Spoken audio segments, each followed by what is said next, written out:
కాంగ్రెస్ ప్రభుత్వం అన్నదాతలపై కక్షగట్టినట్లు వ్యవహరిస్తుందని మండిపడ్డారు మాజీ ఎమ్మెల్యే సుంకె రవిశంకర్. కరీంనగర్ జిల్లా చొప్పదండి నియోజకవర్గ వ్యాప్తంగా 25 రోజులుగా తూతూ మంత్రంగా ధాన్యం కొనుగోళ్ల కేంద్రాలు ప్రారంభించారని విమర్శించారు. కొనుగోలు కేంద్రాల వద్ద కాంటా వేసేది లేదు, ఒడ్లు కొనే దిక్కు లేదని విమర్శించారు. కొనుగోలు కేంద్రాల్లో ప్రభుత్వం వెంటనే ధాన్యం కొనాలని డిమాండ్ చేశారు. అంతకుముందు గట్టు బూత్కూర్ కొనుగోలు కేంద్రాలను పరిశీలించారు.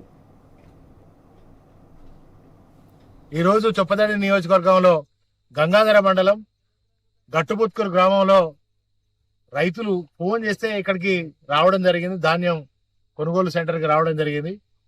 రైతులు ఒకటే మాట మాట్లాడుతూ ఉన్నారు. ఈ రోజు వరకు ఒక మనిషి కూడా ధాన్యం కొనుగోలు గురించి వచ్చిన వ్యక్తి లేడు, కాంట పెట్టలేదు, రైస్ మిల్లు అలాట్మెంట్ కాలేదు, ధాన్యం కొనుగోలు ఎప్పుడు చేస్తారో తెలియదు. మొన్నొక్కసారి అకాల వర్షం పడితే ధాన్యం తడిసింది, మళ్ళా కూడా ఎండబెట్టుకోవాల్సినటువంటి దౌర్భాగ్య పరిస్థితి వచ్చింది.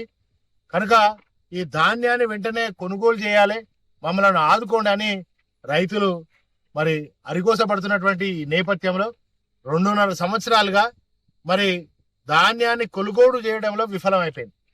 ఇది ఒక అసమర్థ ప్రభుత్వం, దద్దమ్మ ప్రభుత్వం. ధాన్యాన్ని కొనుగోలు చేయలేని ఒక దద్దమ్మ ప్రభుత్వం ఇవాళ తెలంగాణ రాష్ట్రంలో రేవంత్ రెడ్డి గారి సర్కారు నడుస్తా ఉంది. 20 రోజులు అవుతుందన్న వరి కోసి, ఈ వరకు ఎవ్వరు రాలేదు. ఈ వరకు ఇక్కడికి వచ్చినోళ్ళు దిక్కు లేదు.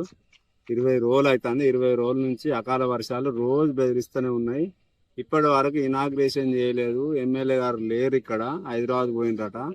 ఇప్పుడు వారు వచ్చేదాకా వెయిటింగ్ చేసే పరిస్థితి ఉన్నది. పక్క కాన్స్టిట్యూషన్ సెంటర్లు అన్ని ఓపెనింగ్ అయినాయి. ఈ గంగాధర మండలం ఒకటే ఈ వరకు ఓపెనింగ్ కాలేదు. ఇప్పటికి 4 రోజుల నుంచి రోజు సాయంత్రం మబ్బులచ్చుడు, ఈ టార్పాలిన్లు కప్పుడు ఇదే అవస్థలు పడుతున్నాం. కానీ ఇప్పటి వరకు ఇక్కడికి వచ్చిన నాదులు లేడు. ఎమ్మెల్యే గారు హైదరాబాద్ పోయినట. వాళ్ళు రోజు రేపు ఎల్లుండి రేపు